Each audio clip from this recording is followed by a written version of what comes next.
अस्सलाम वालेकुम to everyone. Hope you are doing well.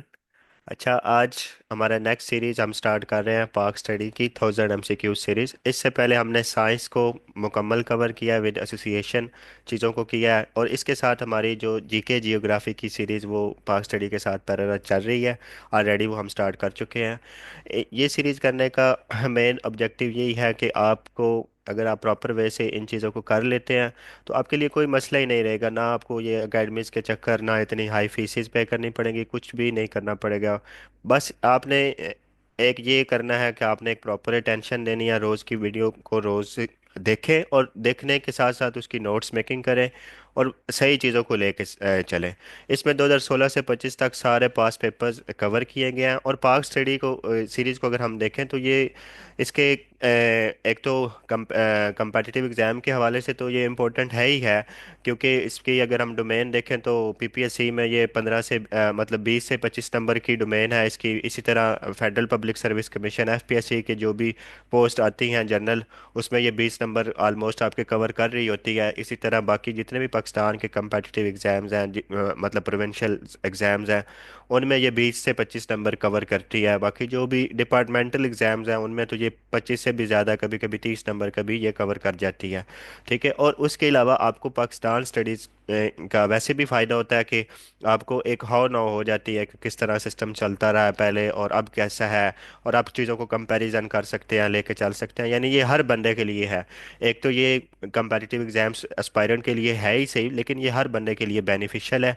और डेट्स का, सारी चीज़ों का प्रॉपर इस सीरीज से आपको पता चल जाएगा। बाकी कंपेटिटिव एग्ज़ाम के हवाले से हम बात करें तो ये करने के बाद आपको ना तो कोई और किसी बुक पे जाने की ज़रूरत रहेगी। हाँ, उसके लिए कंडीशन ये है कि आपने एक प्रॉपर वे से डेली की वीडियो को देखना है, और देखने के बाद अपने नोटिफिकेशन बटन ऑन रखें। जो ही वीडियो अपलोड हो आप उसको देखें, उसकी प्रॉपर नोट्स मेकिंग करें। और बाकी आपने ये करना है कि हमारे लिए सिर्फ इस वीडियो को लाइक कर देना है। ठीक है, तो चलते हैं फिर आज की सीरीज की तरफ, बरकत करते हैं, बिस्मिल्लाह करते हैं आज की सीरीज की। जी, क्वेश्चन नंबर 1 है हमारा कि the all India Muslim league was founded in 1906 इन। तो इसमें हमने ये बताना है कि जो ऑल इंडिया मुस्लिम लीग है वो फाउंडेड हुई 1906 में। एक तो आपको पता चल गया इस चीज़ से कि ये कब बनी, तो ये 1906 में ये ऑल इंडिया मुस्लिम लीग जो बनी। तो हमने ये बताना है कि ये किस जगह, मतलब इसकी जो फॉर्मेशन हुई है वो किस जगह हुई है, किस जगह ये बनी। तो ये ढाका में। ठीक है, जो अभी बांग्लादेश बन चुका है, उस वक्त तो नहीं था। अभी बांग्लादेश है और उसका ये कैपिटल भी है बांग्लादेश का। तो यहाँ वहाँ ये ऑल इंडिया मुस्लिम लीग का क़याम अमल में आया। और कब आया? 1906 में। अब इसमें देख लेते हैं कि और क्या क्या ऑल इंडिया मुस्लिम लीग के रिलेटेड हमसे क्वेश्चन पूछे जा सकते हैं या पूछे गए हैं पहले। तो एक तो इसके फाउंडर का पूछा जा सकता है कि ऑल इंडिया मुस्लिम लीग के फाउंडर कौन थे। तो हम सबसे पहले बता सकते हैं कि इसके फाउंडर कौन थे। तो ये ख्वाजा सलीम उल्लाह साहब जो थे वो ऑल इंडिया मुस्लिम लीग के फाउंडर थे। ठीक है, ख्वाजा सलीम उल्लाह, ये ऑल इंडिया मुस्लिम लीग के फाउंडर थे। दूसरा, आपसे ये क्वेश्चन आजकल पूछा भी जाता है और पूछा नेक्स्ट भी जा सकता है कि फर्स्ट सेशन इसका जो हेल्ड हुआ था वो कहाँ हुआ था और कब हुआ था। तो जो इसका फर्स्ट सेशन हुआ था, ये बनी तो 1906 में थी, लेकिन और 1906 की अगर डेट देखें तो ये 30 दिसंबर 1906 में ये फाउंड हुई। तो जो उसका फर्स्ट सेशन था वो कब हुआ? वो 1907 में। और किस प्लेस पे हुआ? तो ये कराची में हुआ। ठीक है, तो ये कराची पाकिस्तान में इसका फर्स्ट सेशन हेल्ड हुआ। दूसरा, ये क्वेश्चन मोस्ट कॉमन क्वेश्चन है कि कायद आज़म ने ऑल इंडिया मुस्लिम लीग को कब ज्वाइन किया, कायद आज़म साहब ने कब ज्वाइन किया। तो कायद आज़म साहब ने ज्वाइन किया जी 1930 में, ऑल इंडिया मुस्लिम लीग को ज्वाइन किया। ठीक है, और वो कॉमन मेंबर रहे ऑल इंडिया मुस्लिम लीग के और कांग्रेस के 1913 से लेके 1920 तक, और 1920 में उन्होंने कांग्रेस को लेफ्ट कर दिया था। ठीक है, 1927 की अगर हम जिक्र करें तो 1927 में ऑल इंडिया मुस्लिम लीग के दो पार्ट्स हो गए थे।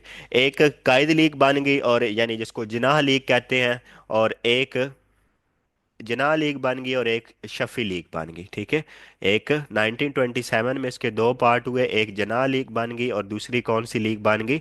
शफी लीग ये फॉर्म हो गई। ये आपको पता होना चाहिए। ये बेसिकली इस तरह क्यों हुआ, ऐसे इसलिए हुआ कि शफी लीग जो थी वो सेपरेट इलेक्ट्रोड की हामी थी, और जना लीग जो थी वो कंबाइन इलेक्ट्रोड की हामी थी, तो इसकी वजह से इसकी दो ब्रांचेज हो गई। तो जिनाह साहब जो 1931 में मतलब अगेन मूव किया उन्होंने। 1931 में जिनाह साहब कहाँ चले गए, ये लंदन मूव कर गए, और फिर इसकी दो ब्रांचेस बन गई। लेकिन उनका रिटर्न हो गया 1934 में, वो वापस आ गए, कायद आजम साहब वापस आ गए, और उन्होंने फिर क्या किया, और फिर ये मर्ज होगी, ठीक है, मुस्लिम लीग फिर मर्ज होगी आपस में, यानी इसकी जो दो ब्रांचेस हुई थी, शफी लीग और जिना लीग, वो कंबाइन हो गई, ठीक है। और जो लास्ट सेशन इसका हुआ जिना लीग का, अगर हम वो देखें तो लास्ट सेशन इसका हुआ जी 1943 में, मुस्लिम लीग का। और ये कहाँ हुआ, तो ये कराची में, लास्ट सेशन भी कराची में। तो आप इस तरह याद रख सकते हैं कि पहला और आखिरी कराची में हुआ, ठीक है। बाकी और भी कराची मतलब हुए हैं पाकिस्तान में, लेकिन आपने पहला और आखिरी आपको लाजमी पता होना चाहिए, ठीक है। तो ये लास्ट सेशन इसका कराची में, और उसको जो प्रिजाइड किया था लास्ट सेशन को, वो कायद आजम साहब ने किया था, ठीक है, जो इसको प्रिजाइड किया था, यानी इसकी जिसने सदारत की थी। तो जो सदारत थी वो प्रिजाइडेड बाय, यानी सदारत किसने की, तो वो कायद आजम मोहम्मद अली जिन्ना साहब ने इसकी सदारत की, ठीक है। इसके बाद ये आपसे पूछा जा सकता है कि ऑल इंडिया मुस्लिम लीग के फर्स्ट प्रेसिडेंट कौन थे। तो ये आप बता सकते हैं कि इसके फर्स्ट प्रेसिडेंट कौन थे। तो ये आदम जी पीर भाई जो थे, वो इसके फर्स्ट प्रेसिडेंट थे, ठीक है। आदम भाई पीर जी जो थे, वो इसके फर्स्ट प्रेसिडेंट थे। ये आपको पता होना चाहिए। उसके बाद इसका जो फर्स्ट सेशन हुआ था, उसकी जो प्रेसिडेंसी की थी, जो फर्स्ट सेशन हमने देखा कि कराची में हुआ, 29 और 30 दिसंबर को 1907 में, उसकी जो प्रेसिडेंसी थी वो इन्हीं के जिम्मे थी।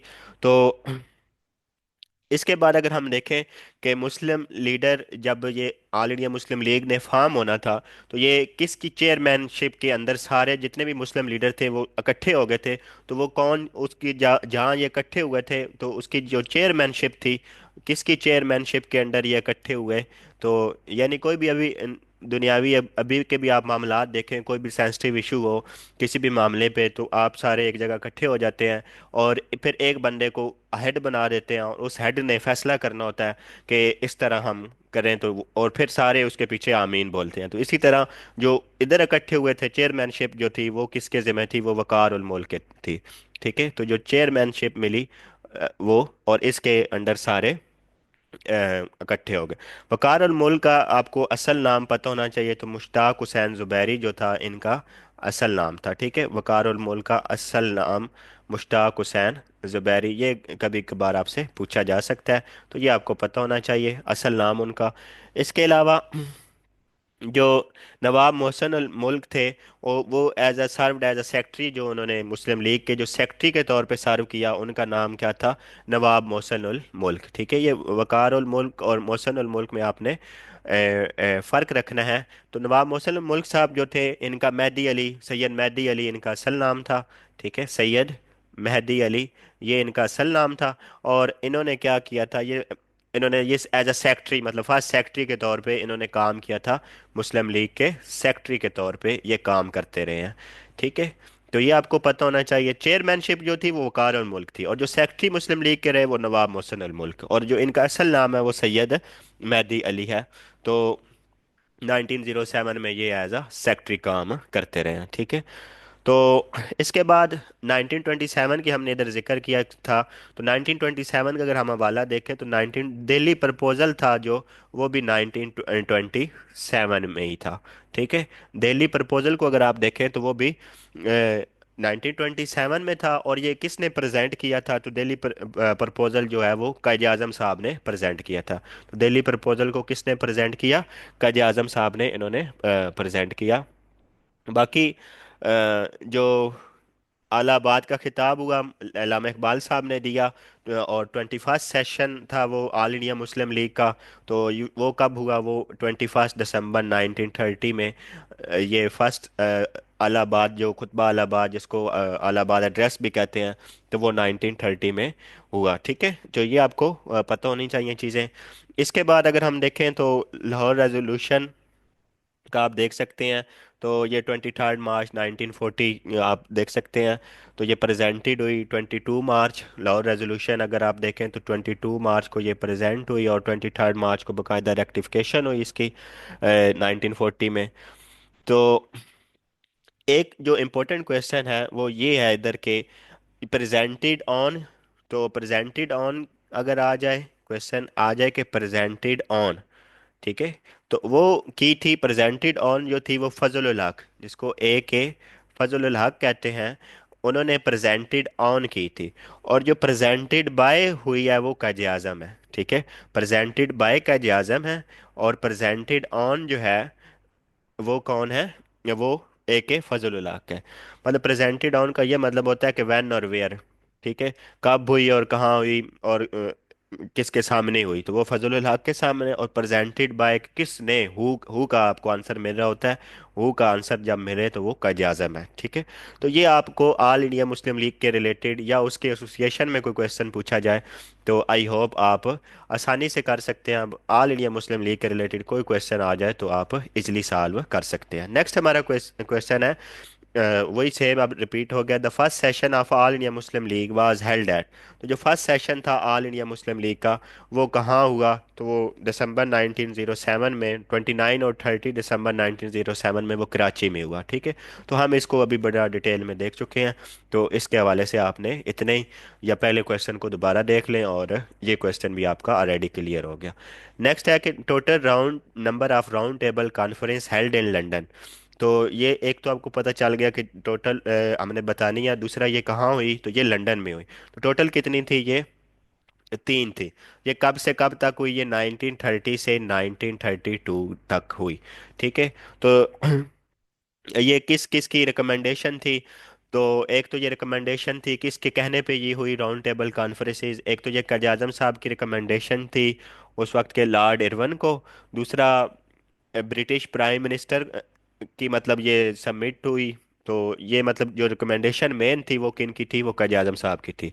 अच्छा, हम थोड़ा सा देख लेते हैं कि ये जब कॉन्फ्रेंसेस हुई उस वक्त ब्रिटिश के प्राइम मिनिस्टर कौन थे, और कब पहली हुई कब दूसरी हुई, ये इस तरह हमने देखना है। तो यानी नवंबर 1930 में ये स्टार्ट हुई थी, और दिसंबर 1932 में आखिरी जो थी, नवंबर 1930 से दिसंबर 1932 तक थे। तो जो उस वक्त के ब्रिटिश प्राइम मिनिस्टर थे ब्रिटिश के, तो वो कौन थे, एक तो आपको ये पता होना चाहिए ड्यूरिंग राउंड टेबल कॉन्फ्रेंसेस, तो वो थे रैमसे मैकडोनल्ड। ठीक है, वो रैमसे मैकडोनल्ड साहब थे प्राइम मिनिस्टर ब्रिटिश के, आपको ये चीज़ पता होनी चाहिए। उसके अलावा अगर हम देखें कि फर्स्ट जो इसका, ये कभी कभी आपसे पूछा जा सकता है कि ये किस किस मंथ में हुई, तो जो फर्स्ट सेशन था इसका राउंड टेबल कॉन्फ्रेंस का, वो नवंबर 1930 में स्टार्ट हुआ और जनवरी 1931 में ख़त्म हुआ। ठीक है, और जो सेकंड सेशन था इसका, वो कब स्टार्ट हुआ, वो सितंबर 1931 में स्टार्ट हुआ, जो सेकंड सेशन था, और जो ख़त्म हुआ वो दिसंबर 1931 में हुआ। ठीक है, दिसंबर 1931। और जो थर्ड सेशन था वो भी नवंबर में, यानी फर्स्ट और थर्ड जो स्टार्ट हुए वो नवंबर में ही हुए, मंथ नवंबर ही था, बस ईयर चेंज था, वो 1930 था। और ये जो ख़त्म हुआ नवंबर में स्टार्ट हुआ और दिसंबर 1932 में ख़त्म हो गया। तो ये आपको तीनों सेशन का पता होना चाहिए कि ये कब कब हुए। ठीक है, ये रिकमेंडेशन किसने दी, कायद आज़म ने दी, जिसकी वजह से ये मतलब हुई। और दूसरा लॉर्ड इरविन और जो को दी ये और इसके अलावा जो ब्रिटिश प्राइम मिनिस्टर थे उनको साइमन कमीशन की रिपोर्ट जो थी वो सबमिट होगी। ये मेन रीज़न है। ठीक है, एक तो साइमन कमीशन रिपोर्ट इसकी रीज़न थी, वो सबमिट हो चुकी थी, और ब्रिटिश के जो प्राइम मिनिस्टर थे उनको उन्होंने सारे हालात से आगाह कर दिया था। और साइमन कमीशन रिपोर्ट कब सबमिट होती है, तो ये मई 1930 में सबमिट होती है, ठीक है। साइमन कमीशन आता कब है? तो आता 1928 में है। इंडिया में जो साइमन कमीशन आता है वो 1928 में होता है, लेकिन जो रिपोर्ट देता है, सबमिट करवाता है, वो मई 1930 में करवाता है। तो ये दो मेन रीज़न होगी। एक तो साइमन कमीशन रिपोर्ट सबमिट हुई, दूसरी कायदे आज़म ने जो रिकमेंडेशन की उस वक्त के जो लॉर्ड थे, लॉर्ड इरविन साहब को, और उन्होंने फिर आगे इस बात को पहुंचाया। तो साइमन कमीशन के टोटल मेंबर्स अगर आपसे पूछे जाएं तो वो 7 मेंबर जो हैं वो साइमन कमीशन के टोटल मेंबर जो थे। और जो इनका हेड था 7 मेंबर का, वो सर जॉन साइमन था, ठीक है। और इन्हीं की नाम से फिर वो साइमन कमीशन यानी बन गया, और इनकी एक रिपोर्ट तैयार की। और इनमें से एक जो मेंबर था ना, इन 7 मेंबर से, वो थे क्लेमेंट एटली, जो बाद में जाके प्राइम मिनिस्टर भी बने ब्रिटिश के। और वो कब प्राइम मिनिस्टर मिनिस्टर बने इटली के? तो जो क्लेमेंट एटली थे, वो पीएम बने ब्रिटिश यानी यूके के। क्लेमेंट एटली वो 1945 टू 1951 ये प्राइम मिनिस्टर है ब्रिटिश के, ठीक है। एक तो आपको ये पता होना चाहिए, ठीक है। और ये मेन जो आपके मेनली क्वेश्चन इसके रिलेटेड आप आ सकते हैं, तो ये आपको इनका आइडिया होना चाहिए, ठीक है। तो मेन ये है कि ब्रिटिश के प्राइम मिनिस्टर कौन थे उस वक्त? रैमसे मैकडोनल्ड थे। और फर्स्ट सेशन कब हुआ? नवंबर 1930 से जनवरी 1931 तक जो फर्स्ट सेशन रहा। और लास्ट जो है वो 19 नवंबर 1932 से दिसंबर 1932 रहा। और जो सेकंड वाला है वो कब रहा? वो सितंबर 1931 से और दिसंबर 1931 तक। इस तरह आपने ये सारे इसके सेशन जो है वो याद रखने हैं। नेक्स्ट हमारा क्वेश्चन है, मोहम्मद अली बोगरा व सक्सीडेड बाय। तो मोहम्मद अली बोगरा जो है वो मतलब उसके बाद कौन प्राइम मिनिस्टर बने? तो चौधरी मोहम्मद अली, ठीक है। मोहम्मद अली बोगरा वा सक्सीडेड बाय, तो इनके बाद जो आए तो वो कौन थे? चौधरी मोहम्मद अली, ठीक है। तो ये मोहम्मद अली बोगरा जो थे उस वक्त, अगर इनका हम ये देखें प्राइम मिनिस्टरशिप, तो ये थर्ड पीएम थे, ठीक है। ये थर्ड पीएम थे। और ये कब से कब रहे थर्ड पीएम? ये 1953 से 1955 तक ये थर्ड पीएम रहे, 1953 से 1955 तक, ठीक है। तो चौधरी मोहम्मद अली जो इसके बाद बने, इनके बाद बने, तो वो फोर्थ पीएम हो गए। वो 1955 से 56 तक रहे, ठीक है। और इन्हें पीएम बनाया गया। नेक्स्ट जो फिफ्थ थे, फिर हम इसी तरह पूरी लिस्ट देख लेते हैं। जो फिफ्थ पीएम थे, क्योंकि यहाँ से ना अक्सर वो पीएम का पूछ लेता है, वो किसी का भी पूछ सकता है, इसलिए आपको सारे पता होना चाहिए। वो 1956 से 1957 तक रहे। और वो कौन कौन थे? वो हुसैन शहीद सोहरवर्दी साहब थे, ठीक है। हुसैन शहीद सोहरवर्दी, ये उस कौन थे? ये फिफ्थ पीएम थे, ठीक है, पाकिस्तान के 5वें वजीर आजम। और अगर हम छठे देखें तो सिक्स्थ पीएम वो इब्राहिम इस्माइल थे, ठीक है। ऑफ चंडीगढ़, इब्राहिम इस्माइल ऑफ चंडीगढ़ ये थे, ठीक है। ये आपको पता होना चाहिए। तो और ये 6 पीएम थे। और इनका अगर आप टेनोर देखें तो ये 1957 में ही स्टार्ट हुआ और 1957 में ही एंड हुआ, ठीक है। 1957 टू 1957 जो सेवन्थ पीएम थे, ठीक है। तो सेवन्थ पीएम जो थे वो फिरोज खान नून थे। जो सेवन्थ पीएम थे वो कौन थे? फिरोज खान नून। और अगर इनका देखें टेनोर आपका, फिरोज खान नून साहब का, तो ये 1957 टू 1958 तक है ये इनका टेनोर, ठीक है। उसके बाद ये हम देख सकते हैं कि ये क्वेश्चन अक्सर आपसे पूछा जा सकता है कि 1955 और 1958 ये जो ट्रांजिशन पीरियड था, जिस टाइम काफ़ी मामला चल रहे थे, तो टपल ओवर गवर्नमेंट्स हो रही थी, तो कितने पीएम चेंज हुए? तो ये टोटल 4 चेंज हुए थे इसके दौरान, ठीक है। और दूसरा ये क्वेश्चन पूछा जा सकता है कि लॉन्गेस्ट सर्विंग पीएम कौन रहे हैं, जो जिन्होंने सर्व किया? तो वो फर्स्ट पीएम भी थे और उनका नाम था लियाकत अली खान, ठीक है। तो लियाकत अली खान, एक तो आपको ये पता चल गया कि ये फर्स्ट पीएम थे, फर्स्ट पीएम। और दूसरा ये क्या थे? लॉन्गेस्ट सर्विंग पीएम थे। तो आपसे ये पूछा जा सकता है कि लॉन्गेस्ट सर्विंग कौन है? तो वो भी लियाकत अली खान है और ये फर्स्ट पीएम का। और जो शॉर्टेस्ट सर्विंग है, अब लॉन्गेस्ट का पता है तो शॉर्टेस्ट का भी पता होना चाहिए। तो शॉर्टेस्ट सर्विंग जो थे वो नूर अल अमीन थे, ठीक है। वो कौन थे? नूर उल अमीन। और नूर अल अमीन साहब जो थे वो 8 पीएम भी रह चुके हैं। और ये शॉर्टेस्ट सर्विंग है, मतलब इन्होंने कुछ दिन नहीं बस पीएमशिप किया और फिर ये रिटायर्ड हो गए हैं। उसके अलावा मोहम्मद अली बोगरा एम्बेसडर रहे हैं अमेरिका में, यूएसए में ये एम्बेसडर रहे हैं। 1952-53 में ये एम्बेसडर रहे हैं यूएसए में, 52-53 में। और दूसरा अगर हम देखें, यानी एज अ फॉरेन मिनिस्टर भी इन्होंने रिस्पॉन्सिबिलिटीज सर अंजाम दी हैं। और बोगरा फार्मूला भी इनकी वजह से मशहूर है। 1955 से 1959 भी ये क्या रहे हैं, अमेरिका में एम्बेसडर रहे हैं। ये दो दफ़ा अमेरिका में एम्बेसडर रहे हैं, 1952-53 में।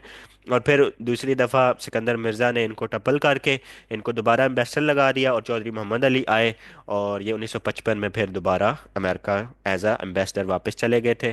तो ये मेन मेन पॉइंट है मोहम्मद अली बोगरा के बारे में। नेक्स्ट हम अगर देखें तो हमारा क्वेश्चन है कि 1 unit bill was passed in year. तो 1 यूनिट बिल कब पास हुआ, ये हमने बताना है इस क्वेश्चन में।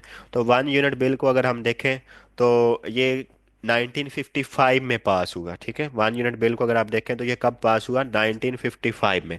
और ये कब पास हुआ, ये 30 सितंबर 1955 में। अगर डेट आपसे पूछी जाए तो वो 30 सितंबर है।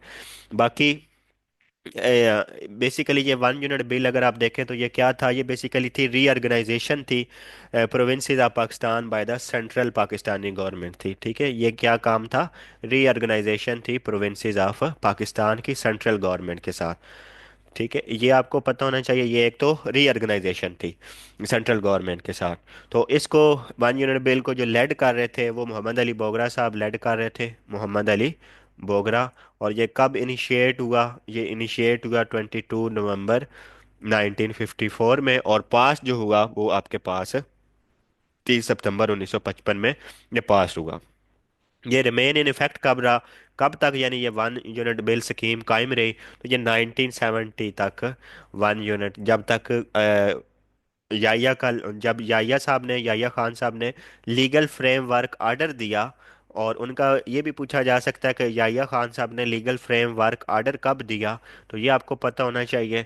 तो उन्होंने 1970 में लीगल फ्रेमवर्क ऑर्डर दिया, और ये लीगल फ्रेमवर्क ऑर्डर के तहत जो ये 1 यूनिट बिल था वो ख़त्म हो गया। और पाकिस्तान के सूबा बलूचिस्तान में पहली दफ़ा मतलब असम्बली के इलेक्शन भी हुए थे इसी के तहत।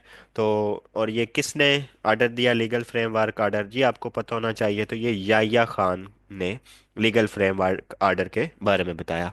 ठीक है, तो ये आपको मेन, तो 1 यूनिट क्या था, ये रीऑर्गेनाइजेशन थी प्रोविंसेस की। एक मतलब ईस्ट और वेस्ट में डिवाइड हो गया। बाकी ये सारे प्रोविंस जो थे वेस्ट पाकिस्तान के, ये सारे ऑर्गेनाइज हो गए।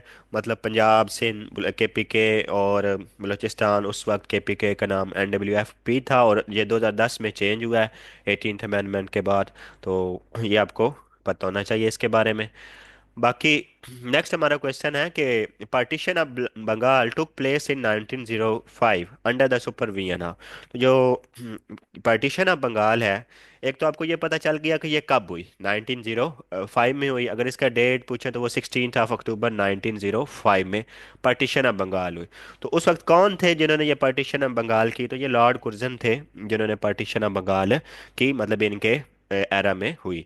उसके बाद अगर हम देखें तो ये अनलमेंट इसकी कब हुई, पार्टीशन ऑफ बंगाल की। अनलमेंट का मतलब होता है ख़त्म होना। ठीक है, ख़त्म होना, अनलमेंट हुई इसकी, तो वो 1911 में। और उस वक्त जो थे लॉर्ड थे वो लॉर्ड हार्डिंज। ठीक है, लॉर्ड हार्डिंग जो थे उन्होंने ये पार्टीशन ऑफ बंगाल को मनसूख किया था, यानी उसकी अनलमेंट की थी।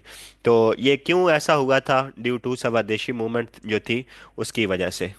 ठीक है, स्वदेशी मूवमेंट ये उसी वक्त ही स्टार्ट हो गई थी जब पार्टीशन ऑफ बंगाल के 1 साल बाद ही 1906 में, मतलब ये इसका प्रॉपर स्टार्ट हो गया। इसके बाद यानी 1905 में ही तकरीबन ये स्टार्ट हो गया। तो ये स्वदेशी मूवमेंट क्या थी, ये इनिशिएट कहाँ से की गई, ये इंडियन नेशनल कांग्रेस की वजह से हुई। और अगर इसको हम देखें तो ये कलकत्ता में जो है इसका स्टार्ट हुआ। ठीक है, कलकत्ता में इसका स्टार्ट हुआ। तो बाकी लॉर्ड कुर्जन का आप टाइम पीरियड कभी कभार आपसे पूछा जा सकता है कि लॉर्ड कुर्जन कब से कब तक लॉर्ड रहे, तो ये 1899 से ये वसराय रहे 1905 तक ये वसराय थे सब कॉन्टिनेंट में। फर्स्ट वसराय कौन थे, तो ये लॉर्ड कैनिंग जो थे वो फर्स्ट वसराय थे। ठीक है, पहले इसका ओहदा गवर्नर जनरल का था, फिर वो चेंज होके ब्रिटिश के जो एक्ट 1858 के तहत ये फिर चेंज होके क्या हो गया, वसराय का चेंज, मतलब वसराय में उसका नेम चेंज कर दिया गया। और ये कब से कब रहे, ये जो 1858 के इंडियन काउंसिल एक्ट है उसके तहत ये वसराय हुए। और ये 1858 से 1862, यानी ये लास्ट गवर्नर जनरल थे एज अ, मतलब उसको अगर ओहदे के तौर पे देखें, उसके नाम के तौर पे देखें, तो ये लास्ट गवर्नर जनरल और फर्स्ट वायसराय जो थे वो कौन थे, लॉर्ड कैनिंग थे। ठीक है, तो इन्होंने क्या किया, इन्होंने डॉक्ट्राइन ऑफ लैप्स को अबॉलिश किया, जो इनका मेन काम है, अबॉलिश डॉक्ट्राइन ऑफ लैप्स। ठीक है, अबॉलिश डॉक्ट्राइन ऑफ लैप्स। अब डॉक्ट्राइन ऑफ लैप्स क्या है, ये हम थोड़ा सा इसको देख लेते हैं। ये थी, मैं आपको वैसे बता देता हूँ, ये पॉलिसी थी अनेक्सेशन की प्रिंसली स्टेट्स की। ठीक है, तो ये प्रिंसली स्टेट्स की अनेक्सेशन की पॉलिसी थी, प्रिंसली स्टेट्स एनेक्सेशन पॉलिसी थी। ये जो doctrine of lapse, princely states annexation policy, इसको कहते हैं डॉक्ट्राइन ऑफ लैप्स, इंडिया में जो थी। और ये किसकी तरफ से थी, ईस्ट इंडिया कंपनी, क्योंकि उस वक्त east India company all in all थी, तो ये ईस्ट इंडिया कंपनी की तरफ से ये थी, मतलब इसकी ये एनेक्सेशन पॉलिसी। तो ये डलहौजी जो उस वक्त के थे, मतलब लॉर्ड थे, उन्होंने ये की थी पॉलिसी, डलहौजी साहब ने। और डलहौजी ने ये लॉन्च कब हुई, 1848 टू, ठीक है, 1848 टू 1858 तक ये मतलब पॉलिसी जो है ना वो कायम रही। ठीक है, तो ये आपको पता होना चाहिए, ये 10 साल के लिए जो है ना ये पॉलिसी काम रही और प्रिंसली स्टेट का। लेकिन इन्होंने, लॉर्ड कैनिंग ने हालात को देखते हुए इन्होंने इसको अबॉलिश किया। किसको, ये जो डॉक्ट्राइन ऑफ लैप्स थी। नेक्स्ट हम देखते हैं कि the first chairman of the senate was, तो सेनेट के पहले चेयरमैन कौन थे, ये हमने बताना है इस क्वेश्चन में। तो ये हबीबुल्लाह खान थे। और हम ये बता सकते हैं कि लॉन्गेस्ट जो सर्विंग चेयरमैन ऑफ सेनेट थे वो कौन थे, वो वसीम सजाद थे। ठीक है, लॉन्गेस्ट जो चेयरमैन थे जिन्होंने सबसे ज़्यादा सर्व किया, तो लॉन्गेस्ट सर्विंग चेयरमैन वो वसीम सजाद, वसीम सजाद जो साहब थे, उन्होंने लॉन्गेस्ट सर्विंग, ये मतलब थर्ड जो थे चेयरमैन, इन्होंने तीसरे चेयरमैन के तौर पे काम किया और ये काफ़ी गवर्नमेंट के साथ चलते रहे। तो जो करंट अगर आप चेयरमैन देखें सेनेट के, तो वो कौन है, वो नाइन्थ एक तो हैं, और दूसरा पीपल पार्टी से इनका ताल्लुक है, यूसुफ रज़ा गिलानी। ठीक है, ये यूसुफ रज़ा गिलानी साहब हैं, और ये नाइन्थ चेयरमैन है ओवरऑल, और इनका ताल्लुक पीपल पार्टी से है। तो यंगेस्ट जो चेयरमैन है अभी तक, ठीक है, जो यंगेस्ट है, जिनकी उम्र सबसे कम उम्र में जो चेयरमैन बने हैं अभी तक, ठीक है, up till now, up till now, तो वो कौन है, वो सादक संजरानी। ठीक है, सादक संजरानी साहब जो है वो यंगेस्ट थे, और ये 40 साल की एज में, ठीक है, ये 40 साल की एज में ये बन गए थे चेयरमैन। ठीक है, उसके अलावा अगर हम देखें, तो ये रफ़ीक तारड़ साहब कौन थे, गुलाम इसाक साहब कौन थे, फजल लाई चौधरी साहब कौन थे। अगर रफ़ीक तारड़ साहब देखें तो ये पाकिस्तान के प्रेसिडेंट हैं, और ये कब से कब रहे हैं, ये 1998 से 2001 तक। ठीक है, 1998 से 2001, 2001 में इन्होंने मतलब रेजिग्नेशन दी, और फिर ये ख़त्म हो गई इनकी मुद्दत। ठीक है, उसके बाद अगर हम देखें, तो फजल इलाही चौधरी, फजल इलाही चौधरी के पास दो पोर्टफोलियो, तो पहले ये 8 स्पीकर भी रह चुके हैं 1972 73 में नेशनल असेंबली के, ये 8वें स्पीकर थे 1972 73 में नेशनल असेंबली के। और दूसरा ये पाकिस्तान के प्रेसिडेंट के तौर पे उन्होंने सर्व किया है, फजल इलाही चौधरी साहब ने, ये फिफ्थ प्रेसिडेंट भी थे 1973 से 1978 में। और ये प्रेसिडेंट नंबर इनका कौन सा है, तो इनका अगर प्रेसिडेंट नंबर देखें तो ये फिफ्थ है। और रफीक तारड़ साहब का अगर हम देखें तो ये नाइन्थ है। बाकी गुलाम इसहाक साहब, गुलाम इसहाक खान, अगर इनको हम देखें तो ये एज आ प्रेसिडेंट रहे हैं, और ये सेवन्थ प्रेसिडेंट के तौर पे इन्होंने सर्व किया है। और इनका जो टिनोर है वो हम देख सकते हैं। ये एक तो सेवन्थ प्रेसिडेंट थे, और इनका जो टिनोर है वो 1988 टू 1993 तक था इनका टिनोर। 1993 जुलाई में ये इनका टिनोर ख़त्म हो गया।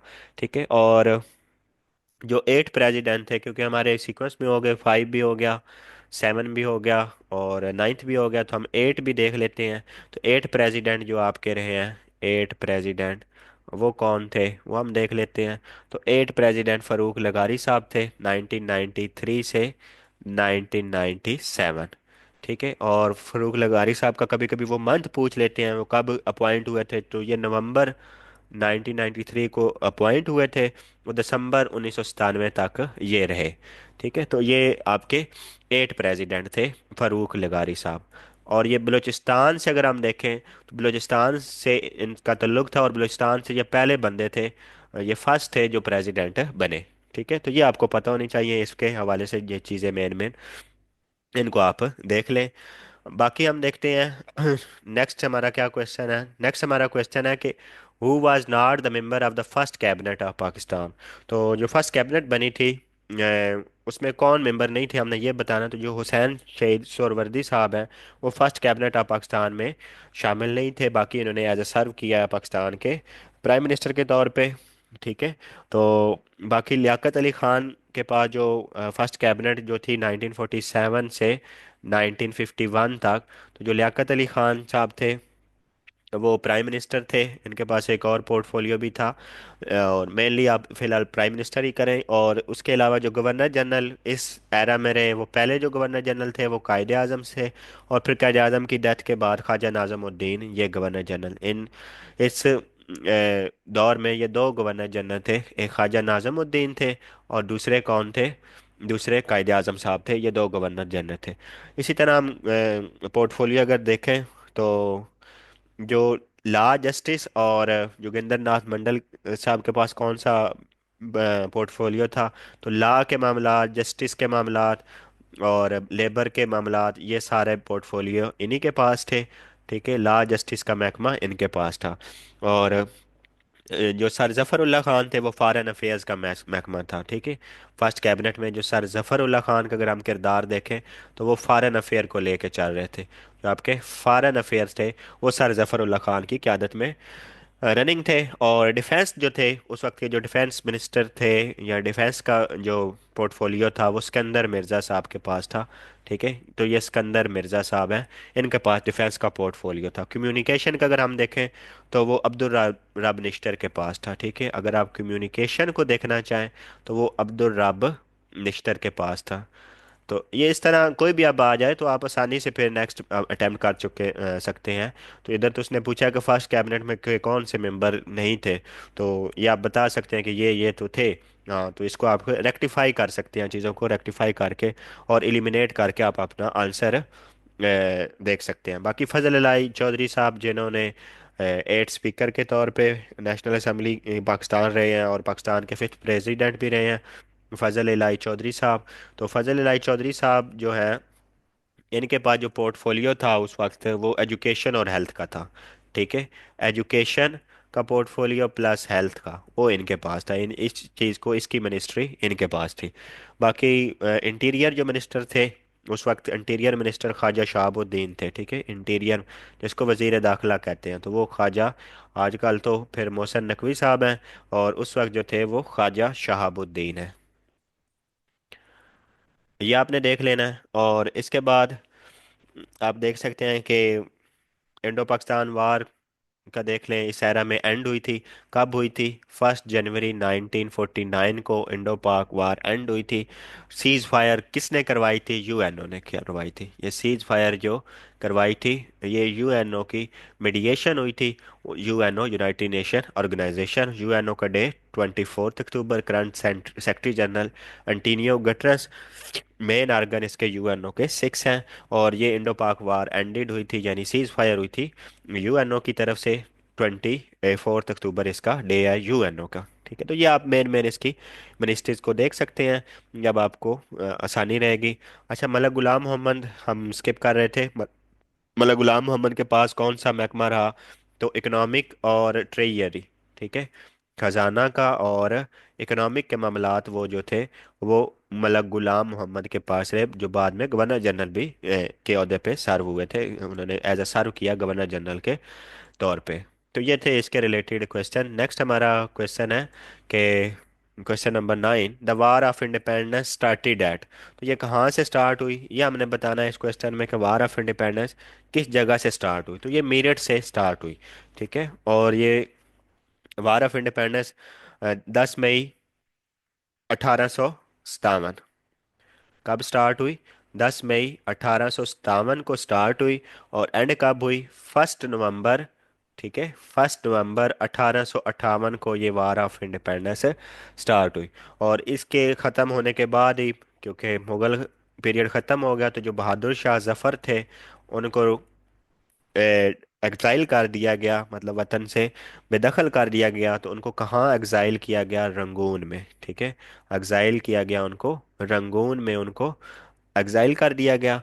बाकी ड्यूरिंग वार 1857, क्योंकि सर सैयद अहमद खान साहब का एक अहम किरदार है, तो उस वक्त ये क्या कर रहे थे? ये बजनूर में ये अपनी ड्यूटीज को सर अंजाम दे रहे थे, बजनूर में सर सैयद अहमद खान, ठीक है। ये आप देख सकते हैं सर सैयद अहमद खान का, अगर हम देखें तो ये बजनूर में अपनी ड्यूटी से सर अंजाम दे रहे थे। हीरो ऑफ 1857 वार किसको जाना जाता है? तो जो हीरो जो था 1857 वार का, हीरो 1857 वार, वो बख्त खान है, ठीक है। इनको हीरो के तौर पे कंसिडर किया जाता है 1857 की वार का। और एक बुक है इसी दौरान, पाकिस्तान द फॉर्मेटिव फेज, ठीक है, पाकिस्तान द फॉर्मेटिव फेज। और ये कब से कब तक है? ये आप देख सकते हैं 1857 से फॉर्मेटिव फेज है पाकिस्तान का, ये बुक है। और ये इसका टाइटल इसलिए यहाँ यूज़ किया गया क्योंकि ये 1857 टू 1948 के सारे जो हैं हालात के बारे में बताती है। तो ये खालिद बिन सईद ने लिखी, ठीक है। तो ये किसकी लिखी गई है? खालिद बिन सईद की, ये 1857 टू 1945 में। ये इसके रिलेटेड आपको ये पता होना चाहिए इन चीज़ों का। बाकी जो इंडियन एक्ट हुआ इसके बाद, वो 1858 में लॉन्च किया गया, ठीक है। जो क्वीन प्रोक्लेमेशन, ठीक है, क्वीन को जो पावर्स दी गई, वो 1858 में। और इसी के तहत जो वसराय की पोस्ट को लाया गया, मतलब पहले ईस्ट इंडिया कंपनी वाली पोस्ट को अबॉलिश करके वसराय की पोस्ट को लाया गया। नेक्स्ट हमारा क्वेश्चन है कि CPEC connected Gwadar to the city of China. तो जो सी पैक है वो गवादर की को कनेक्ट करता है चाइना के किस शहर से? तो वो काशगर जो है, जिसका जिक्र अल्लामा इकबाल के शायरी में भी आपको मिल सकता है। तो काशगर, तब खा के काशगर, कुछ इस तरह का शेर है, वो आप उसको देख सकते हैं। तो उसका गवादर जो है वो चाइना के किस शहर से कनेक्ट होती है? तो वो काशगर, जिंग जियांग जो है प्रोविंस है, प्रोविंस का अगर जिक्र करें तो वो जिंग जियांग, ठीक है, जिंग जियांग प्रोविंस आ गया। और जो शहर है वो काशगर है, ठीक है। बाकी जो ये फार्मली जो लॉन्च हुआ था सी पैक, सी पैक क्या है? सी पैक स्टैंड फॉर, ये कभी कभी पूछा जा सकता है, ये चाइना पाकिस्तान इकोनॉमिक कॉरिडोर, ठीक है, ये चाइना पाकिस्तान इकोनॉमिक कॉरिडोर, ठीक है। और इसका जो एक मंसूबा है BRI, उस BRI का वो आपको पूछा जाता है कि BRI स्टैंड फॉर। तो BRI stand for belt and road initiative, ठीक है, BRI belt and road initiative, ठीक है, ये BRI हो गया आपका।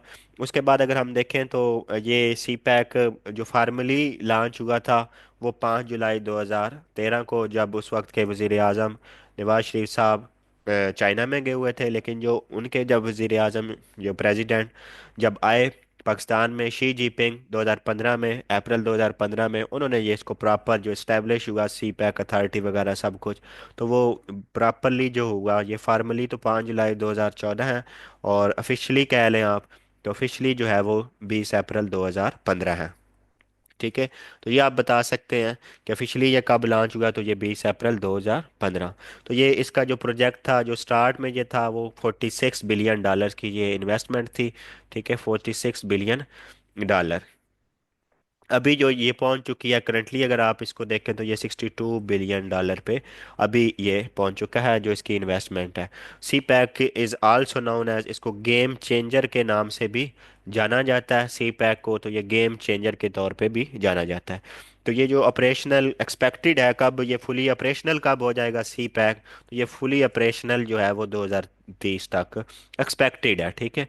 ये एक्सपेक्टेड का आपको पता होना चाहिए। एज अ मुस्लिम हमारा बिलीव भी है कि अल्लाह करेगा हो जाएगा, तो ये 2030 तक एक्सपेक्टेड है कि ये ऑपरेशनल हो जाएगा। तो इसका प्राइमरी पर्पस क्या था सी पैक का, तो इसका प्राइमरी पर्पस मैं आपको बता देता हूँ कि ये फैसिलिटेट करना था ट्रेड को, और ट्रेड एंड कनेक्टिविटी, ठीक है। ट्रेड और कनेक्टिविटी इसका प्राइमरी पर्पस था, ट्रेड एंड कनेक्टिविटी, ठीक है। ये आपने देख सकते हैं, इसका ये प्राइमरी पर्पस ट्रेड और कनेक्टिविटी था। तो जो प्रेसिडेंट थे जिन्होंने ये साइन किया वो शी जिनपिंग थे, वो आपको ऑलरेडी भी बता चुका हूँ। तो सी पैक जो सबसे ज़्यादा इन्वेस्टमेंट है वो किस पावर सेक्टर में है, तो वो पावर जनरेशन सेक्टर में है, ठीक है। मेनली जो अब 30 जो थे ना $46 बिलियन, उसमें जो $33 बिलियन है वो पावर जनरेशन सेक्टर में इन्वेस्ट किया गया, ठीक है। ये आपको पता होना चाहिए। बाकी सी पैक जो 10 साल मुकम्मल हुए तो उन्होंने जो नोट रिलीज़ किया स्टेट बैंक ऑफ पाकिस्तान में 100 रुपये का, ठीक है। 10 साल 2023 में जो नोट रिलीज़ हुआ था 10 साल की कंप्लीशन पे, तो वो 100 रुपये का, मतलब जो फार्मली इसकी इनागोरेशन पे नोट रिलीज़ हुआ। बाकी तो वैसे अभी इसको 10 साल होने हैं 2025 में। बाकी नेक्स्ट देखें कि सी पैक के रूट्स कितने हैं। मेन जो रूट्स हैं वो तीन हैं, एक है वेस्टर्न, एक है सेंट्रल, और एक और ईस्टर्न, ठीक है। Western plus central plus eastern, ठीक है, WCE, वेस्टर्न सेंट्रल ईस्टर्न। तो सी पैक कमर्शियल ऑपरेशन इसने सी पैक के कब स्टार्ट हुए, तो ये 2021 में, ठीक है। सितंबर 2021 में इसके कमर्शियल ऑपरेशन सी पैक के सितंबर 2021 में स्टार्ट हुए। अच्छा, एक फर्स्ट जो vocational and technical institute inaugurated हुआ वो कहाँ हुआ सी पैक का, तो वो गवादर में हुआ, ठीक है। फर्स्ट जो वोकेशनल एंड टेक्निकल, ठीक है, वोकेशनल एंड टेक्निकल वो कहाँ होगा, वो गवादर में हुआ, ये आपको पता होना चाहिए। स्पेशल इकोनॉमिक जोन का अगर हम देखें तो टोटल जो स्पेशल इकोनॉमिक जोन है वो 9 है। अभी KPK गवर्नमेंट ने अपने प्रोविंस में ये मतलब किरदार मंजूर किया कि 10 स्पेशल इकोनॉमिक जोन होने चाहिए KPK में, ठीक है। ओवरऑल अगर हम देखें तो ये 9 है, ठीक है। सी पैक स्टार्ट कहाँ से होता है, तो ये काशगर से होता है, ठीक है। काशगर से ये सी पैक स्टार्ट होता है। तो एग्रीमेंट जो साइन हुआ सी पैक के हवाले से सऊदीया के साथ, तो वो सऊदी अरेबिया के साथ कितने एग्रीमेंट पाकिस्तान और सऊदी अरेबिया के जो एग्रीमेंट साइन हो चुके हैं इन्वेस्टमेंट के हवाले से सी पैक पर, वो कितने हैं, तो वो तीन है। करंटली जो एग्रीमेंट है वो तीन है, ठीक है। करंट जो इसके मिनिस्टर अगर आप देखें तो वो एहसन इकबाल साहब हैं, ठीक है। ये पूरी जो प्लानिंग और डेवलपमेंट अथॉरिटी के जो मिनिस्टर हैं वो एहसन इकबाल हैं, और जो चेयरमैन है वो बाजवा साहब हैं, वो सलीम बाजवा जो हैं वो करंट चेयरमैन। करंट तो फिर चेंज होते रहते हैं, आपने उसको अपने आप को करंटली अपडेट रखना है। तो ये चीज़ें थी सी पैक के हवाले से। अब सी पैक के हवाले से कोई भी क्वेश्चन आ जाए तो आप आई थिंक सो गलत नहीं करेंगे, अच्छे से सॉल्व कर लेंगे। तो viceroy term is made for used in year, हम ऑलरेडी भी डिस्कस कर चुके हैं। 1858 में ये वायसराय टर्म को जो लॉन्च किया गया था। जो फर्स्ट वायसराय थे under 1858 government of India act, तो वो कौन थे, गवर्नमेंट ऑफ इंडिया एक्ट के तहत वो लॉर्ड कैनिंग थे, ठीक है, लॉर्ड कैनिंग थे। और लास्ट जो थे, अगर हम लास्ट को देखें तो वो लॉर्ड माउंट बैटन थे, ठीक है, लॉर्ड माउंट बैटन, ये लास्ट वायसराय थे। ये आपको पता होना चाहिए कि लास्ट वायसराय कौन थे। तो ये अगस्त जो टाइटल ऑफ गवर्नर जनरल था ना वो इनटू वसराय, पहले गवर्नर जनरल था टाइटल, वो वसराय में चेंज कब हुआ, तो ये अगस्त 1858 में, ठीक है। गवर्नर जनरल से जो टाइटल किस में चेंज हो गया, वसराय में चेंज हो गया, ये अगस्त 1858, ये आपको पता होना चाहिए, ठीक है। तो ये मेन पॉइंट है, बाकी हमने इसको देख लिया। बाकी लॉर्ड कुर्जन साहब जिन्होंने पार्टीशन ऑफ बंगाल की, वो 1898 टू 1905 तक रहे। और ड्यूरिंग राउंड टेबल कॉन्फ्रेंस जो थे, कौन थे ब्रिटिश के प्राइम मिनिस्टर, वो रैमसे मैकडोनल्ड थे। और बाकी कायद आज़म साहब ने राउंड टेबल कॉन्फ्रेंस की रिकमेंडेशन किसको दी थी, तो उस वक्त के जो वसराय थे लॉर्ड इरविन, उन्हें कायद आज़म साहब ने रिकमेंडेशन दी। बाकी नेक्स्ट हमारा क्वेश्चन है कि Shahid Afridi once made the fastest ODI century in just 37 ball पे शाहिद अफरीदी ने बनाई थी। लेकिन जो अभी करंटली जो रिकॉर्ड ये होल्ड करता है वो एबी डिविलियर्स, ठीक है। एबी डिविलियर जो है ये करंट उसके पास ये उसने ये 2015 में बनाया था रिकॉर्ड, तो अभी तक ये उसका मतलब कायम है 2025 के डाटा के मुताबिक। और ये इसने 31 बॉल्स पे वेस्ट इंडीज़ के खिलाफ फास्टेस्ट सेंचुरी जो बनाई थी, तो अगेंस्ट वेस्ट इंडीज़ थी, और अपने होम ग्राउंड पे जोहान्सबर्ग साउथ अफ्रीका में इसने बनाई थी। ठीक है, तो ये जोहान्सबर्ग में मैच हो रहा था, वहाँ उसने 31 बॉल पे ये बनाई वेस्ट इंडीज़ के खिलाफ। तो ये आपको पता होना चाहिए इसके हवाले से। अब हम नेक्स्ट डिस्कस करते हैं ये फास्टेस्ट सेंचुरी 31 बॉल पे अब है, और अफरीदी का जो रिकॉर्ड था वो मतलब ब्रोक हो गया। नेक्स्ट हमारा क्वेश्चन है कि PAC स्टैंड्स फॉर, तो PAEC स्टैंड फॉर, तो ये पाकिस्तान एटॉमिक एनर्जी कमीशन है। तो हम देख लेते हैं कि ये कब फार्म हुआ। तो ये 1956 में Pakistan atomic energy commission form हुआ। इसका अगर हेड क्वार्टर आप देखें तो ये इसकी फॉर्मेशन आप देख सकते हैं। फार्म कब हुआ, हेड क्वार्टर अगर आप इसका देखें पाकिस्तान एटॉमिक एनर्जी कमीशन का, तो वो कहाँ है, तो वो आप देख सकते हैं कि वो इस्लामाबाद में है। ठीक है, इस्लामाबाद में इसका हेड क्वार्टर है Pakistan atomic energy. Current head जो है वो राजा अली रज़ा अनवर है। जो करंट इसके हेड हैं, ये चेयरमैन जिसको कहते हैं करंट, वो राजा अली रज़ा अनवर साहब हैं, राजा अली रज़ा अनवर। ठीक है, ये करंट इसके जो है वो चेयरमैन है। उसके बाद जो फर्स्ट हेड थे इसके, जो यानी फर्स्ट चेयरमैन थे या फर्स्ट हेड कह लें, तो वो कौन थे, वो नज़ीर अहमद साहब थे, नज़ीर अहमद साहब। और वो कब से कब तक रहे, ये फर्स्ट जो रहे वो 1956 टू 60 तक ये फर्स्ट इसके चेयरमैन रहे। तो ये आपको अटॉमिक एनर्जी कमीशन के बारे में बेसिक बातें पता होनी चाहिए। तो ये 1956 में सबसे पहले पाकिस्तान का अटॉमिक एनर्जी कमीशन कायम हुआ। नेक्स्ट हमारा क्वेश्चन है कि in which country Pakistan won the cricket world cup 1992, तो पाकिस्तान ने कहाँ जीता 1992 का क्रिकेट वर्ल्ड कप। ये ऑस्ट्रेलिया में पाकिस्तान ने जीता, मेलबर्न में। ठीक है, और ये कहाँ खेला गया, तो ये मेलबर्न में खेला गया।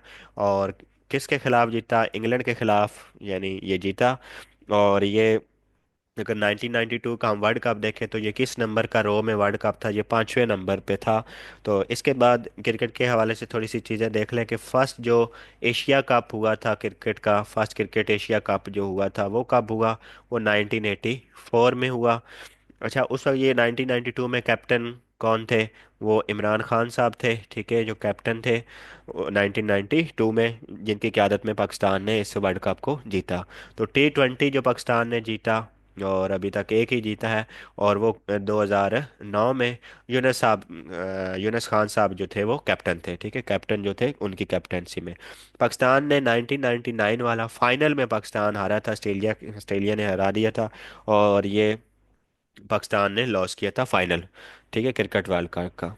और ये पाकिस्तान ने किसके, इंग्लैंड के खिलाफ जीता था। हमने पहले भी इसका जिक्र कर दिया कि 1992 का वर्ल्ड कप इंग्लैंड के खिलाफ पाकिस्तान ने जीता। ठीक है, और कैप्टन जो पाकिस्तान के थे वो इमरान खान साहब थे। नेक्स्ट हम देख सकते हैं, ये तो क्रिकेट वर्ल्ड कप 1992 के रिलेटेड कुछ पॉइंट्स हो गए। नेक्स्ट हमारा क्वेश्चन है कि in the subcontinent the first census was held in, तो जो सब कॉन्टिनेंट था उसमें पहली सेंसिस कब हुई। अच्छा, इधर आपने ना बड़ा ध्यान रखना है इस क्वेश्चन में कि फर्स्ट ऑफिशियल सेंसिस और जिसको कंप्लीट सेंसिस कहते हैं। ठीक है, फर्स्ट ऑफिशियली तौर पे, ठीक है, फर्स्ट ऑफिशियल, और बकायदा ये ऑफिशियल होगी तो यानी कंप्लीट डाटा, हर चीज़ की प्रॉपर जिसको कहते हैं सेंसिस, मरदमशुमारी, तो वो 1881 में हुई। ठीक है, 1881 में। और उस वक्त जो लॉर्ड थे वो लॉर्ड रिपन थे। ठीक है, जो ये सब कॉन्टिनेंट में हुई, तो जो लॉर्ड थे वो लॉर्ड रिपन साहब थे 1881 में। तो जो इसी तरह जो फर्स्ट सेंसिस ओवरऑल, वैसे जो नॉर्मल जिसको जनरल सेंसिस कह सकते हैं, वो लॉर्ड मोयो के दौर में 1872 में हुई। ठीक है, फर्स्ट सेंसिस सिंपल आ जाए तो वो 1872 आप मेंशन कर सकते हैं फर्स्ट ऑफिशियल सेंसिस जो है, और कंप्लीट सेंसिस, और इसको आपने 1881 लेके चलना है। तो नॉर्मल आ जाए कि जो फार्मल है, अगर 1881 का ऑप्शन नहीं दिया गया, 1872 का ऑप्शन है, तो फार्मल आप। और ये लॉर्ड का पूछता है 1872 वाला, तो ये लॉर्ड मायो थे, उनके दौर में ये हुई फर्स्ट सेंसिस। ठीक ठीक है, तो ये आपको पता होनी चाहिए। और पाकिस्तान जब बन गया और उसके बाद पाकिस्तान में जो फर्स्ट सेंसिस हुई, तो ठीक है, फर्स्ट सेंसस जब पाकिस्तान में हुई तो वो कब हुई, वो 1951 में। अभी जो 2023 में पाकिस्तान में सेंसस हुई वो फर्स्ट डिजिटल थी। तो फर्स्ट डिजिटल अगर आपसे पूछें तो वो 2023 वाली है।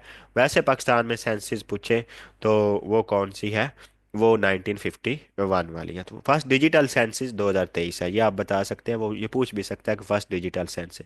बाकी हमने इस 2023 की सेंसस के मुताबिक पाकिस्तान के सिटीज़ का जिक्र किया था, पॉपुलस सिटीज़ कौन कौन से हैं। तो वो हमने देखा था कराची फर्स्ट पे है, लाहौर सेकंड पे है, इसी तरह फैसलाबाद है, और मुल्तान सिक्स पे है, रावलपिंडी है, और गुजरांवाला है, मतलब मेन मेन सिटी, और सरगोदा जो है वो 11 पे है। नेक्स्ट हम देख सकते हैं हु वाज मोहम्मद अली बोगरा। तो मोहम्मद अली बोगरा साहब, इनके पास डिफरेंट पोर्टफोलियो रहे हैं। एक तो ये प्राइम मिनिस्टर रहे हैं पाकिस्तान के, इन्होंने सर्व किया एज अ प्राइम मिनिस्टर। ये थर्ड पीएम थे, ठीक है, ये एक तो थर्ड पीएम थे। ये आपको पता होना चाहिए कि मोहम्मद अली बोगरा साहब थर्ड पीएम थे। कब से कब थे, 1953 से 1955 तक ये थर्ड पीएम रहे हैं। उसके अलावा अगर देखें तो इन्होंने बोगरा फार्मूला जो है वो दिया था, बोगरा फार्मूला। और इसको दूसरा नाम क्या है, बोगरा फार्मूला को कॉन्स्टिट्यूशनल फार्मूला भी कहते हैं। Bogra formula is also known as a constitutional formula. ये बोगरा फार्मूला कब दिया गया, 7 अक्टूबर 1953 को बोगरा फार्मूला दिया गया। और इसका जो नाम है वो कौन सा है, कॉन्स्टिट्यूशनल फार्मूला भी इसको कहते हैं, ठीक है। Constitutional formula, Bogra formula is also known as a constitutional formula, ठीक है, ये आप बता सकते हैं। और ये फॉरेन मिनिस्टर भी रहे हैं। एक तो इन्होंने सर्व किया, थर्ड प्लस सेवन जो है ये फॉरेन मिनिस्टर भी रहे हैं, ठीक है। थर्ड प्लस सेवन ये फॉरेन मिनिस्टर भी रहे हैं। और उसके अलावा अगर आप देखें तो ये जब प्राइम मिनिस्टर बने तो उस वक्त ये कहाँ थे, ये यूएसए में एज अ एम्बेसडर सर्व कर रहे थे, ठीक है। तो ये यूएसए में एज अ एम्बेसडर सर्व कर रहे थे, ये भी आप बता सकते हैं। तो ये था मोहम्मद अली बोगरा के हवाले से कुछ पॉइंट्स ये, और इसकी डिटेल हमने पहले भी डिस्कस कर दिया। बाकी Suri dynasty of India lasted for, जो सूरी डायनेस्टी थी इंडिया की, वो कितने साल रही, तो वो ऑलमोस्ट जो है वो 15 साल जो है वो सूरी डायनेस्टी कायम रही। और ये कब से कब तक कायम रही, ये आप बता सकते हैं। ये 1540 से 1556, और डिफरेंट सोर्सेज से डिफरेंट आंसर आपको मिल सकते हैं, लेकिन जो एक्सेप्टेबल है वो यही है कि 1540 से 40 के एंड से स्टार्ट हुई, मतलब सारा काउंट करें ना, तो मंथ वगैरह काउंट करके तो वो 15 साल ही बनती है। वैसे तो ये देखने में तो आपको 16 साल नज़र आ रहे हैं, लेकिन वो मंथ इस तरह के थे कि उनको काउंट करें तो वो ऑलमोस्ट 15 साल ही है। तो सूरी डायनेस्टी के फाउंडर कौन थे, तो ये शेर शाह सूरी साहब थे इसके फाउंडर। और ये फर्स्ट इसके मतलब आप कह सकते हैं फर्स्ट हेड कह सकते हैं। और जो लास्ट थे सूरी डायनेस्टी में, जब सूरी डायनेस्टी ख़त्म हुई तो वो आदिल शाह सूरी थे, ठीक है। आदिल शाह सूरी जो थे वो लास्ट थे इसमें, ठीक है। ये आप देख सकते हैं कि लास्ट कौन थे। और इसको सूरी डायनेस्टी को अफ़गान डायनेस्टी के तौर पे जाना जाता है।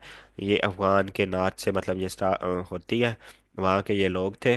तो ये अफ़गान डायनेस्टी के तौर पे इसको जाना जाता है।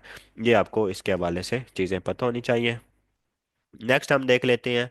नेक्स्ट हमारा क्या क्वेश्चन है जी, नेक्स्ट क्वेश्चन है कि who wrote the book known by name of an apology for Mohammed and Mohammedans. तो ये जॉन डेवनपोर्ट है, ठीक है, इन्होंने ये अपोलॉजी फॉर मोहम्मदन एंड ये बुक थी, और ये लिखी जॉन डेवनपोर्ट ने। बाकी विलियम मीर ने भी बुक लिखी है इस हवाले से। तो द लाइफ ऑफ मोहम्मद जो है, ये क्वेश्चन आ जाए कि द लाइफ ऑफ मोहम्मद किसने लिखी, तो ये लाइफ ऑफ मोहम्मद ये सर विलियम मीर ने लिखी, ठीक है। लाइफ ऑफ मोहम्मद सल्लल्लाहु अलैहि वसल्लम, तो ये किन की है, या सर विलियम मीर की है, ठीक है, ये आपको पता होना चाहिए। ये मेनली जो बुक वगैरह हैं। और जो एनापोलॉजी फॉर मोहम्मद एंड मोहम्मडन्स, ये जॉन डेवनपोर्ट है, ठीक है। ये अल्बर्ट मायो में आपने कंफ्यूज नहीं होना। तो ये जॉन डेवनपोर्ट है, हम ये बाकायदा रेक्टिफिकेशन से जॉन डेवनपोर्ट है। नेक्स्ट हमारा क्वेश्चन है कि who was the leader of Mahasabha. तो मुहासबा के लीडर कौन थे, तो ये मैडन मलाविया साहब थे। तो मुहासबा के बारे में ये कब फाउंड हुई, ये 1915 में मुहासबा जो है वो फाउंड हुई। यानी कब बनी, तो ये 1915 में इसका मतलब फाउंड हुई, बनी।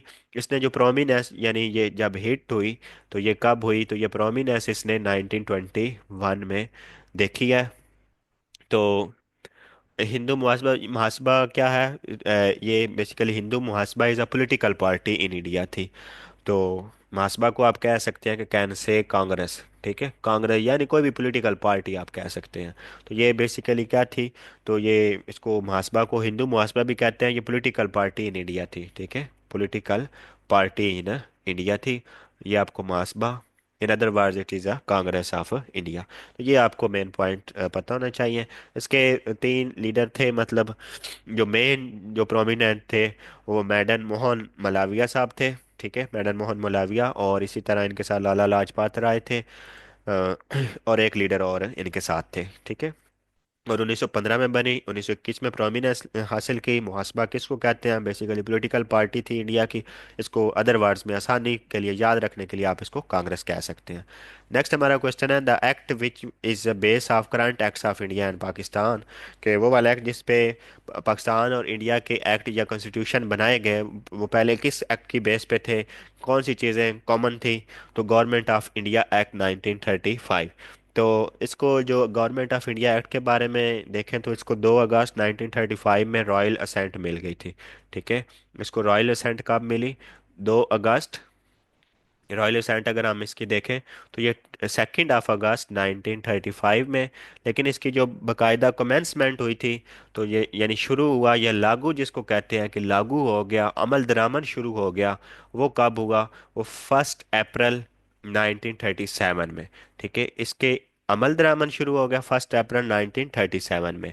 तो इसको रिप्लेस किया या रिपील किया, यानी ख़त्म करके कुछ चीज़ें इसकी ऐड करके और ख़ुद का अपना बनाया, इसको यानी रिपील कर दिया। रिपील किया, रिपील करना होता है मनसूख करना, तो मनसूख किया इंडिया ने। कब किया, जब उन्होंने अपना फर्स्ट कॉन्स्टिट्यूशन दिया 26 जैन, यानी जनवरी 26 1950, ठीक है। ये, और उसके अलावा अगर पाकिस्तान ने इसको रिपील्ड किया है तो वो 23 मार्च, जब पाकिस्तान ने अपना फर्स्ट कॉन्स्टिट्यूशन दिया, तो पाकिस्तान ने इसको 23 मार्च 1956 में इसको रिपील किया। यूके में ये काफ़ी देर तक चलता रहा, और यूके ने इसको जो रिपील किया वो नवंबर 1998 में इसको रिपील कर दिया मुकम्मल तौर पे, यूके ने भी इसको ख़त्म कर दिया। तो ये थी चीज़ें, गवर्नमेंट ऑफ इंडिया एक्ट 1935, और ये current act of India and Pakistan, ठीक है। कुछ चीज़ें इसकी मतलब शामिल की गई, कुछ नहीं बल्कि काफ़ी कुछ। तो होप सो हमने अपनी हर डोमेन से इसको की है कोशिश कि कवर हो जाए। और इसी तरह जो ही नेक्स्ट क्वेश्चन आएंगे उनमें कुछ चीज़ें अगर इधर मिसिंग भी होती हैं, कोशिश तो की है कि हर चीज़ कवर हो जाए, लेकिन अगर कोई एक आध चीज़ रह भी जाती है तो वो नेक्स्ट में आपकी कवर हो चुकी होगी, और कुछ चीज़ें रिपीट होंगी तो आपको इसी तरह इसी बहाने याद हो जाएगा। बस आपसे यही है कि आप इसको एक प्रॉपर वे में देखें और चीज़ों को प्रॉपर लिखें, नोट्स मेकिंग करें। अगर आप ये काम कर लेते हैं तो आपको 110% गारंटी है कि आपका जो 20 से 25 नंबर का पीपीएससी में, या 20 नंबर का, या 18 नंबर का, या 15 नंबर का एफपीएससी में, और बाकी जो इंटरनल एग्ज़ाम्स होते हैं, ये जिस तरह भी एलिमेंट्री स्कूल टीचर का पेपर आ रहा है और उसमें 20% पार्क स्टडी का है, तो उसमें आप देख सकते हैं, इसको काफ़ी यूटिलाइज कर सकते हैं। अगर आप इसको प्रॉपर वे से देखते हैं तो आपकी कोई चीज़ अगर ये उस वक्त तक मैक्सिमम मुकम्मल हो जाएगी, जितनी ये मुकम्मल हो जाएगी, तो आपकी इंशाल्लाह वो जो ये 20% आ रहा है एलिमेंट्री स्कूल टीचर में, तो आप उसको कंपैरिजन कर लीजिएगा। अगर आपने प्रॉपर इसके नोट्स बनाए हुए हैं, प्रॉपर इसको देखा हुआ है एक एक चीज़ को, तो आपके लिए बहुत आसानी हो जाएगी, आपके उस 20 में से 20 ही ठीक हो जाएंगे। तो हम कोशिश करेंगे उस टाइम तक इसको कंप्लीट कर लें। तो बाकी आपसे यही रिक्वेस्ट है कि वीडियो को लाइक करें, शेयर करें, और बेल आइकन को प्रेस करें और एंजॉय करें।